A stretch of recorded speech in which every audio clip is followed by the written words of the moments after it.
আসসালামু আলাইকুম। আজকে হচ্ছে শুক্রবার, জুম্মা মোবারক সবাইকে। আজকে শুক্রবার সবার বাসায় স্পেশাল রান্না হবেই হবে, গরুর মাংস, বিফ, সেটা হবেই। তো আজকে আমাদের বিফ আইটেমের মধ্যে কি হয়েছে আজকে তোমাদেরকে দেখাবো। প্রথমেই আমি তোমাদেরকে আমার রান্নাঘরের ভিউটা দেখালাম। এটা হচ্ছে সালাদ, যেটা না হলে আমাদের বাঙালিদের চলেই না ভাই। আর আজকে স্পেশাল ব্লকবাস্টার হচ্ছে বিফ তেহারি।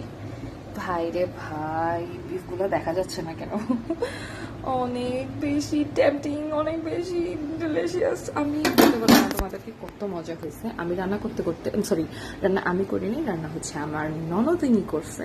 আমার একটা মাত্র ননদ, সে হচ্ছে রান্না করছে অনেক বেশি মজা করে। আমি এর মধ্যে টেস্টও করে ফেলছি, এভাবে কেমন হেলদি হয়েছি, টেস্টও করে ফেলছি, এত মজা হয়েছে, লিটারালি আমার লোল পড়তেছে। ওকে, সবাই ভালো থাকবে।